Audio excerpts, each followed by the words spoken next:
गुरु परम ब्रह्म महिमालिक शून्य ब्रह्म दया करंतु महाब्रह्म महिमालिक।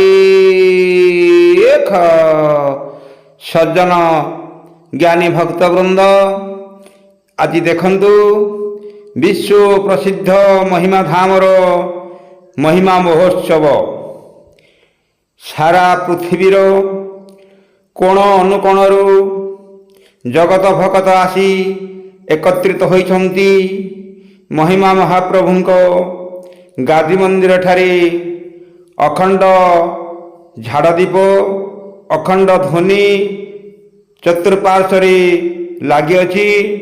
बाबा माने झाड़ उपरे आहुति देउछन्ति विश्व जगत मंगल निमित्त महाप्रभुंको ठारे जणाउछन्ति। ए देखंतु वर्तमान जहाँ देखुंट चतुर्पार्श्व लगी ब्रह्मध्वनि आनी श्रद्धालु भक्त जगत समस्तंकर नड़िया घृत कदली झुणा धूपकाठी इत्यादि को ब्रह्मध्वनि आहुति दे जगतर कल्याण निमंते महाप्रभु ठारे प्रार्थना करछन्ति। हे महाप्रभु गुरुद्वारे जे जहाँ जनाऊँगी गुहारे बुझापड़ा हो महाप्रभुंकर धर्म धाम जस रहू महाप्रभु अखिल जीव को रक्षा करंतु समस्तंकर दुख को निवारित करी शांति प्रतिष्ठित करंतु। हे महाप्रभु हे आनंदमय ब्रह्म आनंद दियंतु एहिपरि भावरे महाप्रभुंक पाखरे प्रार्थना करुछन्ति। ए देखंतु दक्षिण द्वार रे सत्यव्रत बाबा महोदय झाड़ उपरे अखिल जगतर जीवकुल निमंत महाप्रभुंका ठारे प्रार्थना करुछन्ति। जगत भगत आनिथिबा घृत को झाड़ उपरे आहुति देउछन्ति। ए होइछन्ति ब्रह्मावधूत सत्यव्रत बाबा महोदय दक्षिण द्वार झाड़ उपरे अछन्ति। ए होछि दक्षिण द्वार चतुर्पार्श्वरे जेणिकी चाहिब तेणे लोकारण्य जेउ आड़े देखिले सबु आड़े लोकारण्य जेउ आड़ को चाहिए महिमा धामर कोण अनुकोण सब संपूर्ण जगार लोकारण्य सबु जगार परिपूर्ण जगत भगत अछन्ति। आज कि सुंदर कि आनंदमय यही देखंतु सत्यव्रत बाबा महोदय आनिथिबा जगत भगत मानकर घृत को झाड़ उपरे किपरि सुंदर भावरे आहुति देउछन्ति। महाप्रभु को जनाउछन्ति हे महाप्रभु कल्याण करंतु हे महाप्रभु अखिल जीवकुल रक्षा करंतु एहिपरि भावरे महाप्रभुंक पाखरे जनाउछन्ति। देखंतु जगत भगत प्रभुंकर नाम भजन रे विहोलित होई प्रभुंक नाम भजन रे प्रेमी होई किभली भावरे नाची उठुछन्ति। समस्तंक कंठरे समस्तंक मुखरे गोटिए सुर गुरु लेख महिमा रख आमे डाकुछु पिला बालक बुद्धि विद्या देई संभाली रख गुरु लेख एहिपरि भावरे मन आनंद रे समस्ते भाव विहोलित होई समस्ते नाची उठुछन्ति। समस्तंक मुखरे गोटिए स्वर गुरु ब्रह्म महिमा अलेख गुरु ब्रह्म महिमा अलेख। एटी देखंतु जड़े भक्त महिमा नाम गान करी भाव विहोल रे केमती नाची उठुछन्ति कि आनंदर सहित नाचुछन्ति। समस्ते भक्त चाहि रहिछन्ति समस्ते आनंद हेउछन्ति समस्त को आनंद देउछन्ति। समस्ते मुखरे गुरु ब्रह्म महिमा लेख डाकुछन्ति समस्ते महाप्रभु को चाहिछन्ति। हे महाप्रभु दुखी जनकर दुख को निवारित करी शांति प्रतिष्ठित करंतु समस्तंकर दुख मोचन हेउ शांति प्रतिष्ठित हेउ समस्ते एइभली भावरे महाप्रभुंक पाखरे स्तुति प्रार्थना करुछन्ति। आज जेउ आड़को चाहिबो महिमा धामर कोण अनुकोण संपूर्ण समस्त जगह लोकारण्य।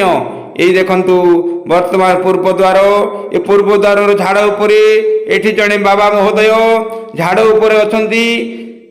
जगतर मंगल निमित्त महाप्रभुंक ठारे आनिथिबा श्रद्धालु मानकर घृत को आहुति देई प्रभुंक पाखरे जणाउछन्ति। हे महाप्रभु दुखी जन मानकर दुख को मोचन करी शांति प्रतिष्ठित करंतु। एकली जुगरे अन्य नाम नाही अलेख महिमा सार हेला कर नाही भेला बुड़ी जीव बेल थाऊ थाऊ धर ଏ କଳି ଯୁଗରେ ଉଦ୍ଧାର ହେବା ପାଇଁ ମହିମା ମହାପ୍ରଭୁ ପ୍ରବୁଦ୍ଧ ଗୁରୁ ଏହି ଏକାକ୍ଷର ବ୍ରହ୍ମ ନାମ ପ୍ରସାର କରିଛନ୍ତି। ହେ ଜଗତବାସୀ ସମସ୍ତେ ଏକ ବ୍ରହ୍ମଙ୍କୁ ଚିନ୍ତନ କରନ୍ତୁ, ଏକ ଆତ୍ମାକୁ ଭକ୍ତି କରନ୍ତୁ। ଆତ୍ମା ଭକ୍ତି କରି ଯେଉଁ ବ୍ରହ୍ମରୁ କ୍ଷରିଛନ୍ତି, ଯେଉଁଠାରୁ ଜନ୍ମ ନେଇଛନ୍ତି, ସେଇଠାକୁ ପୁଣି ସେହି ଆତ୍ମା ଭକ୍ତି ଭାବରେ ଆତ୍ମାଙ୍କୁ ଭକ୍ତି କରି ଫେରି ଆସନ୍ତୁ। ଏହି ଆଜ୍ଞା ପ୍ରବୁଦ୍ଧ ଗୁରୁ ମହିମା ଗୋସାଇଁ ଆଜ୍ଞା କରିଛନ୍ତି। ଏଣୁ ଆତ୍ମାକୁ ଆତ୍ମା ଯେବେ ସ୍ମରେ ପରମ ଆନନ୍ଦେ ବିହରେ। ଆତ୍ମାକୁ ଚିନ୍ତନ କରି ଆନନ୍ଦରେ ସଂସାରରେ ବିଚରଣ କରିବା ପାଇଁ ମହିମା ଗୁରୁ ଆଜ୍ଞା କରିଛନ୍ତି। ଏଇ ଦେଖନ୍ତୁ ପୂର୍ବଦ୍ୱାରର ଧ୍ୱନି, ଏ ଧ୍ୱନିରେ ଶ୍ରଦ୍ଧାଳୁମାନେ ଆଣିଥିବା ଘୃତ, ଲଡ଼ିଆ, ଚନ୍ଦନ, ଅଗୁର, କର୍ପୂର ଇତ୍ୟାଦିକୁ ଆହୁତି ଦେଇ ଜଗତର କଲ୍ୟାଣ ନିମନ୍ତେ ବାବାମାନେ ମହାପ୍ରଭୁଙ୍କ ପାରି ପ୍ରାର୍ଥନା କରୁଛନ୍ତି। ଦେଖନ୍ତୁ କି ସୁନ୍ଦର ଭାବ, କି ଭାବରେ ବିହ୍ୱଳିତ ହୋଇଛନ୍ତି। ଏଇ ଦେଖନ୍ତୁ ପ୍ରଭୁଙ୍କର ପୂର୍ବଦ୍ୱାରରେ, ଗାଦି ମନ୍ଦିର ପୂର୍ବଦ୍ୱାରରେ ଜଗତ ଭଗତ ଦାନ କରିଥିବା ସ୍ୱର୍ଣ୍ଣ, ରୂପ୍ୟ, ହୀରା, ନୀଳା, ମୋତି, ମାଣିକ ଇତ୍ୟାଦିକୁ ଏଠାରେ ସୁରକ୍ଷିତ ଭାବରେ ରଖାଯାଇଛି। କେବଳ ଜନଜଗତ ଦର୍ଶନ କରିବେ। ଜନଜଗତ ଦର୍ଶନ କଲେ ଆଖି ପବିତ୍ର ହେବ, ମନ ଆନନ୍ଦ ହେବ। ମହାପ୍ରଭୁଙ୍କର ଏପରି ଅଳଙ୍କାର କେବେ କେଉଁଠି କେଉଁଠାରେ ଦେଖିନଥିବେ। ଆକୁ ଦେଖିଲେ ନିଶ୍ଚିନ୍ତ ଭାବରେ ମନରେ ଆନନ୍ଦ ଆସିବ। ଏହିଭଳି ଭାବରେ ଆକୁ ରଖାଯାଇଛି। ଏଠାରେ ସବୁ ଜଗତ ଭଗତ ଦେଖି ଆନନ୍ଦ ହେଉଛନ୍ତି। ଏ ଦେଖନ୍ତୁ ଝାଡ଼ ଉପରେ ବାବା ମହୋଦୟ କେତେ ସୁନ୍ଦର ଭାବରେ ଘୃତକୁ ଆହୁତି ଦେଉଛନ୍ତି। ଜଗତର କଲ୍ୟାଣ ନିମନ୍ତେ ମହାପ୍ରଭୁଙ୍କ ପାଖରେ ପ୍ରାର୍ଥନା କରୁଛନ୍ତି। ହେ ମହାପ୍ରଭୁ ଆନନ୍ଦ ଦିଅନ୍ତୁ। ହେ ମହାପ୍ରଭୁ ଅଖିଳ ବ୍ରହ୍ମାଣ୍ଡର ପାପ ତାପ କଳି କଳୁଷ ବିନାଶ କରି ସତ୍ୟ ପଥରେ ପଥୁକ କରାନ୍ତୁ। ଏହିଭଳି ଭାବରେ ପ୍ରଭୁଙ୍କ ପାଖରେ ବାରମ୍ବାର ଜଣାଉଛନ୍ତି। ଅଲେଖ ପରମ ବ୍ରହ୍ମ ହେଉଛନ୍ତି ସର୍ବବ୍ୟାପକ, ସର୍ବଜୀବର ଆଧାର, ସର୍ବଶକ୍ତିର ଆଧାର। ଏଣୁ ସେହି ଅଲେଖ ମହାପ୍ରଭୁଙ୍କୁ ସମସ୍ତେ ସ୍ତୁତି କରିବା, ସମସ୍ତେ ପ୍ରାର୍ଥନା କରିବା। ଏ ଭବସାଗର ସଂସାର ନରକ ନର୍ଦ୍ଦମାରୁ ମୁକ୍ତ ହେବା ପାଇଁ ପ୍ରବୁଦ୍ଧ ଗୁରୁ ମହିମା ଗୋସାଇଁ ଆଜ୍ଞା କରିଛନ୍ତି। ଆତ୍ମାକୁ ଆତ୍ମା ଚିନ୍ତନ କରନ୍ତୁ, ଆତ୍ମା ଭକ୍ତି କରି ବ୍ରହ୍ମରେ ଲୀନ ହୁଅନ୍ତୁ। ଏ ଭାବକୁ ସମସ୍ତେ ପାଳନ କରନ୍ତୁ, ସମସ୍ତେ ଆତ୍ମା ଭକ୍ତି କରନ୍ତୁ। ଗୁରୁ ବ୍ରହ୍ମ ମହିମା ଅଲେଖ। ଗୁରୁଦେବ ସ୍ୱାମୀ ମହିମା ସାଗର, ପିଣ୍ଡ ପ୍ରାଣ ରକ୍ଷା କର। ପାଦ ପଦ୍ମରେ ଶରଣ ସତେବାର, ଦୟାରେ ଉଧରି ଧର। ଗୁରୁ ମହିମା ହେ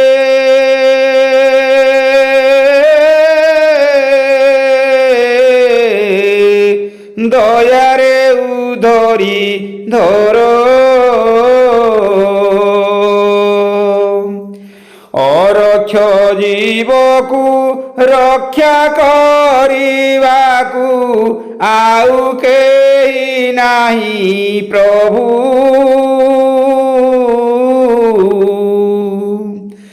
ଦୟାର ସାଗର କୃପାର ଈଶ୍ୱର, ଏକା ଦୟାମୟ ବିଭୁ।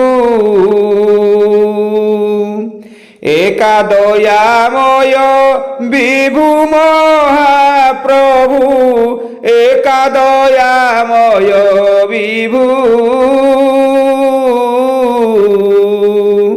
ଏକା ଦୟାମୟ ବିଭୁ ଏ ମହିମା, ଏକା ଦୟାମୟ ବିଭୁ।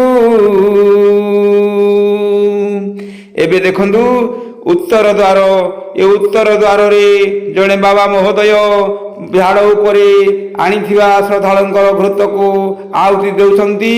ଉତ୍ତର ପାଖର ଧ୍ୱନିରେ ଜଗତ ଭଗତଙ୍କର ଆଣିଥିବା ଲଡ଼ିଆ କଦଳୀ ଘୃତକୁ ଆହୁତି ଦେଇ ମହାପ୍ରଭୁଙ୍କ ପାଖରେ ଜଣାଉଛନ୍ତି। କେତେ ଭକ୍ତ, କେତେ ଶ୍ରଦ୍ଧାଳୁ କେତେ ଧାର୍ମିକ ପରିପୂର୍ଣ୍ଣ। ସୋରିଷ ବୁଣିଲେ ତଳେ ପଡ଼ିବନି, ପଡ଼ିବ ଭକ୍ତଙ୍କ ମୁଣ୍ଡରେ। ରେଖ ଦେଖରେ ଭିଡ଼ ଆଜି ଗାଦି ମନ୍ଦିରେ। ଏ ମହିମା ଧାମର ପ୍ରାକୃତିକ ଦୃଶ୍ୟ ଜନଗହଳି ଦେଖନ୍ତୁ, ମନକୁ ଆନନ୍ଦ କରନ୍ତୁ। ହେ ଜଗତ ସଜ୍ଜନ ଭକ୍ତ ବୃନ୍ଦ, ଏଇ ଦେଖନ୍ତୁ, ଏଇ ବ୍ରହ୍ମଧ୍ୱନିରେ ପ୍ରଭୁଙ୍କର ଆଜ୍ଞା ଅନୁଯାୟୀ ନଡ଼ିଆ, ଘୃତ, କଦଳୀ, ଝୁଣା, ଧୂପକାଠି, ଗୁଡ଼ ଇତ୍ୟାଦି ଶ୍ରଦ୍ଧାଳୁମାନେ ଆଣିଥିବା ଦ୍ରବ୍ୟକୁ ଏଠାରେ ଆହୁତି ଦେଇ ବିଶ୍ୱ କଲ୍ୟାଣ ନିମନ୍ତେ ମହାପ୍ରଭୁଙ୍କଠାରେ ପ୍ରାର୍ଥନା କରୁଛନ୍ତି। ଏଇଭଳି ଭାବରେ ଆଜି ମହିମା ଧାମ ଚଳଚଞ୍ଚଳ ହୋଇ ଉଠିଅଛି। ଏଣୁ ସମସ୍ତେ ଆସନ୍ତୁ, ପ୍ରଭୁଙ୍କ ଦର୍ଶନ କରନ୍ତୁ, ପ୍ରଭୁଙ୍କ ସାନ୍ନିଧ୍ୟ ଲାଭ କରନ୍ତୁ। ଦୁଃଖ ସୁଖ ତ୍ରିତାପ ଅନ୍ଧକାରରୁ ମୁକ୍ତ ହୋଇ ଆନନ୍ଦ ସାଗରରେ ବିଚରଣ କରନ୍ତୁ। ଗୁରୁ ବ୍ରହ୍ମ ମହିମା ଅଲେଖ, ପରମ ବ୍ରହ୍ମ ମହିମା ଅଲେଖ, ଶୂନ୍ୟ ବ୍ରହ୍ମଙ୍କ ଦୟା ହଉ ମହାବ୍ରହ୍ମ ମହାମହିମା ଅଲେଖ। ଗୁରୁଦ୍ୱାରେ ଯେ ଯାହା ଜଣସି ଗୁହାରି ବୁଝାବଣା ହେଉ ମହାପ୍ରଭୁଙ୍କ ଧର୍ମ ଧାମ ଯଶର ହଉ ଗୁରୁ ବ୍ରହ୍ମ ମହିମା ଅଲେଖ। ସଜ୍ଜନ ଜ୍ଞାନୀ ଭକ୍ତ ବୃନ୍ଦ, ପ୍ରଭୁଙ୍କର ଖେଳଲୀଳା ଭିଡ଼ିଓ ଭଜନ ଦେଖିଲେ କେମିତି ଲାଗିଲା ମନ ଆନନ୍ଦର ସହିତ କମେଣ୍ଟ ବକ୍ସରେ ଲେଖି ଜଣାଇବାକୁ ଭୁଲିବେ ନାହିଁ। ଲାଇକ୍ କରନ୍ତୁ, ସାଙ୍ଗ ବନ୍ଧୁମାନଙ୍କୁ ସବସ୍କ୍ରାଇବ୍ କରନ୍ତୁ, ସମସ୍ତଙ୍କୁ ଜଣାନ୍ତୁ। ଗୁରୁ ବ୍ରହ୍ମ ମହିମା ଅଲେଖ।